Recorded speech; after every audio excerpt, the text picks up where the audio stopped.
Hey guys, Des here, and welcome to Sundered.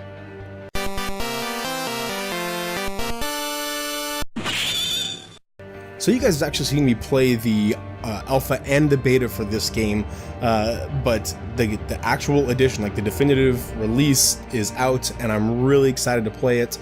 The truth of the matter is, though, is I recognize that the whole Metroidvania exploration thing, it may not be very exciting to watch, especially after you've seen the alpha and the beta. So here's what we're going to be doing for this game. The reason to play Sundered is tight gameplay, and it's a lot of fun, but you guys have already seen that in the alpha and beta. The real reason to play Sundered is for the artwork, just how gorgeous and beautiful it is. So here's what I'll probably do. I'm just going to be recording, and whenever something exciting happens, maybe it's a mini boss, maybe it's just a comment that I have about the area that I'm in, but I'm just going to record, and I'll edit a bunch probably, and then I'll just let you guys see probably the best parts, the top-notch parts of Sundered. Obviously the story as well. We're finally getting a story in Sundered. We didn't really have one before. So let's get this going, shall we? Start game. Ooh, normal, hard, and insane. We're gonna go normal for now. So you wanna play on this difficulty? Yes. So here we go, some story to Sundered. Exposition. Haven't had this yet. There's Eshe. Oh, and I'm controlling her. Alright. Gosh, look how gorgeous this is. The way her cape flows. You can get a feel for just how heavy that wind is blowing. The sand beating against her face. I can't do anything but just move forward right now. Can't even go backward.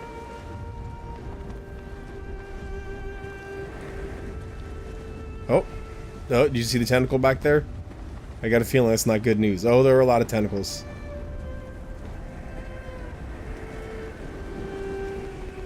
What is happening?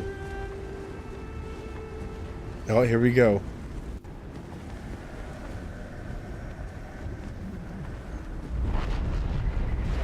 Whoa. Oh boy, okay, well.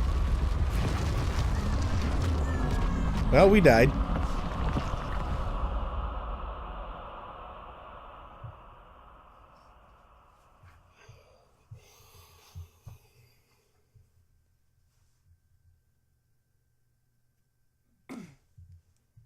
Okay, here we are. No weapon yet, nothing going on. So as for now, circle is dash, triangle. L2 opens my mini-map. Ooh, fun. I'm really glad they kept the mini-map. Let's see, L1 is my health potions. Okay. Controls seem to be about the same. I gotta remember that I don't have a double jump anymore. Oh. There we go. Got a tutorial here that is unnecessary for us. We are pros at this game. Any secrets? Oh, even if there were secrets, we wouldn't be able to get them because we don't have a weapon yet. Okay. No music yet either, which is also a real plus of this game. Oh, well, that's not going to work when I have nowhere to go. I'm still at max health, so I'm okay.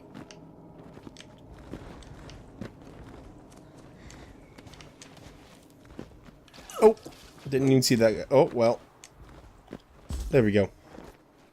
Oh, I like that. I like the little heal stuff that came up there. Sanctuary. Eshe. Her name's just Eshe.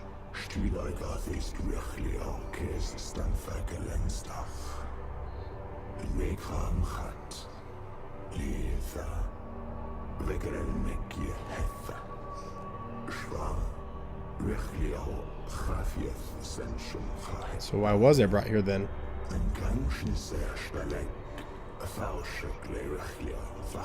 Okay.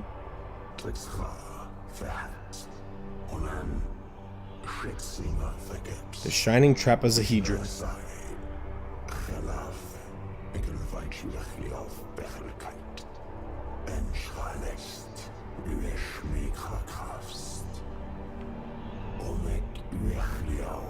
Oh, so the trapezohedron is my weapon. Eshe. Rad.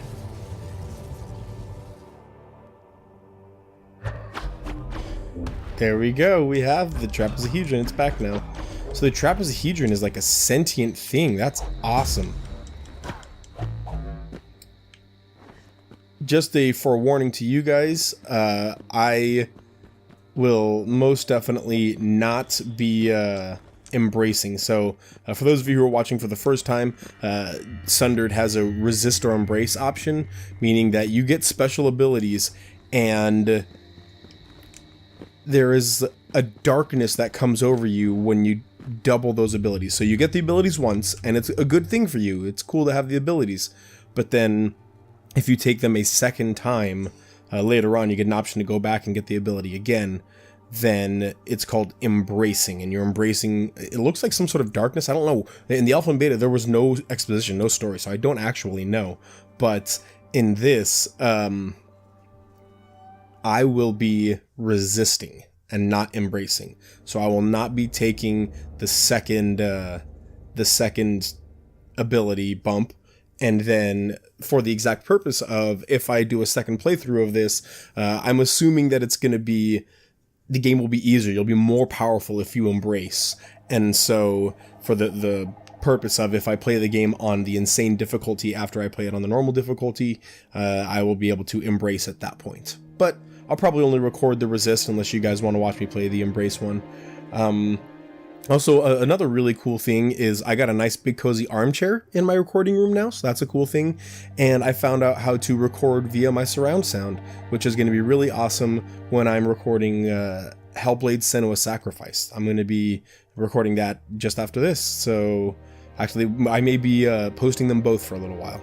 So, oh, one final thing just on how this is going to go. Because I'm only going to be recording like exciting like parts and exposition parts, I don't actually know how. Okay, oh here we go. Yep, just like I'm familiar with. I don't actually know how long each episode is going to be. I'll try and keep in the 15 to 25 minute range, but you know, I have to guess how long I'm going to record, so they may end up being real short or real long, or probably never real long. I'd probably just cut 2 episodes together before I made them real long. But I'm either going to make them real short or normal length, and some of them may not have like proper outros like me saying, hey, we're going to end the episode here. Some of them may just kind of end because that's where I decided to edit it. Alright, let's do some exploring, shall we? See you guys in a sec. Actually, let's go ahead and give you guys some combat. Those of you who haven't seen the game and don't know the combat at all yet, you can see it's very, very Metroidvania, open map. I can go anywhere I need or want to go pretty much right off the bat, or with the exception of just some places that I need abilities to get through, which also means that there are some places that I will get to that I will be under-leveled for, Dark Souls style. The game plays a lot like Dark Souls as well. I get shards, and those shards are kind of like souls, and when I die, I go back to the trapezohedron. Like, so you can see here, I need my double jump before I can get through here. But those shards, I take back to the trapezohedron when I die, and then I can spend them there to level up, and then I go back out, and the moment I leave the trapezohedron sanctuary, all of my shards disappear. So I want to use as many as I can whenever I can. Okay, now, now I'm going to do some exploring. We'll see you guys back in a sec. All right, off the bat, here's a nice theme.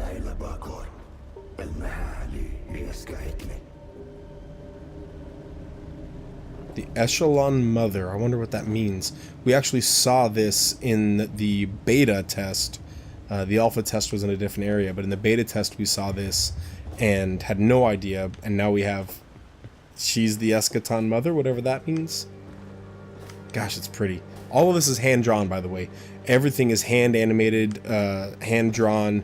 I got to be in, like, an AMA, not be in, but, like, participate in asking questions in an AMA for the artists and the developers and everything, and just talk to them about how gorgeous it is a lot of fun. Whoop, that said a thing and I didn't get to see what it said. Dang it. Dang it.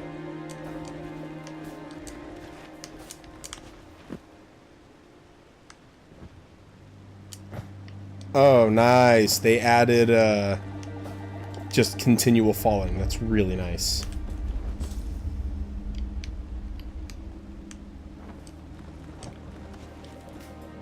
Looks like I'm about to face my first boss as well. In here. This is a boss arena for sure. Oh, not a boss. My first power-up.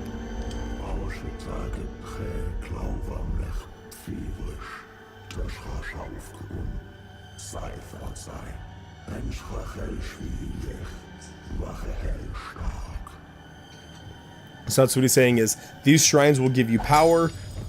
Good enough power, I guess, but return with an Elder Shard, so there's an item that I have to get to be able to reuse a shrine. Return the Elder Shard, and I'll show you true power, and that's Embracing. So right now I get this ability and still get to resist, but if I come back with an Elder Shard, I get a choice to try and embrace. Yeah, it will. The shields are really useful.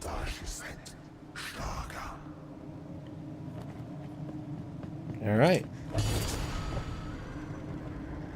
So you can see here we're going to get a palette swap. They do a really good job with colors in this game. So over here, you know, it's the nice green lush area, but the moment we walk into a more industrial area with the industrial or the research laboratory, immediately we see the palette swap and everything gets much darker, the red, the badness of it all.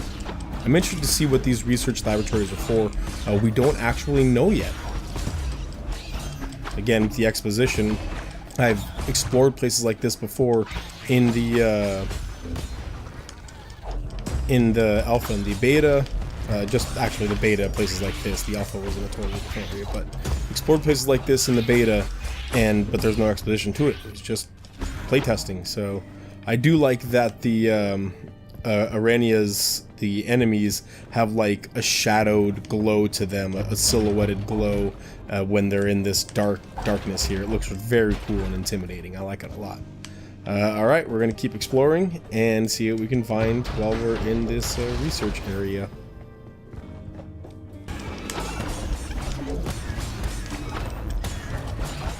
So it looks like I'm getting my first horde here. That's something that this game does well, is every once in a while they'll just send a horde of guys at you, and it's actually called a horde, and there's like abilities that you can get when you're attacked by a horde and whatnot. But, well, I'm out of health elixirs, that's an issue. But yeah, it gets pretty intense, and hordes are fun in this. This game does it really well. Thunder Lotus did a great job with them because your options are fail and go back and come back stronger, or succeed and get very rich rewards for defeating the horde because you just got a lot of shards for killing all those guys. And it's just every little once in a while they give you this challenge, this option of fail and be stronger and come back, or succeed and get shards. And thankfully we succeeded that time. Again, I've played the game in both the alpha and the beta, so I'm pretty familiar with the gameplay, and we got a semi-decent amount of shards right now for just starting out, which is pretty nice. I'm not excited to die, but I'm excited when we get to go back and use these.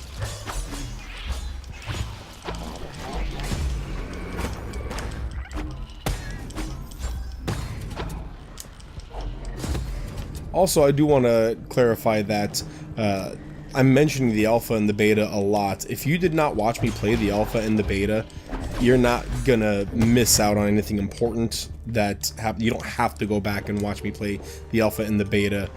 They're great, they're beautiful, but I'm fairly certain you're gonna see everything that you saw in those, unless you really enjoy the game like I do. And oh, there's a boss in there. You can see him over there, just those little heads.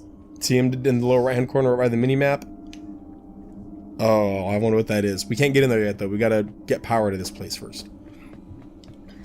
But yeah, if you didn't get to watch me do the alpha and the beta, unless you want to see the progression of the game itself, how it's changed from the alpha, then you don't need to watch that if you haven't watched them yet. You're gonna see everything pretty much in this gameplay. So, yeah. I think we're about to get to the power area here.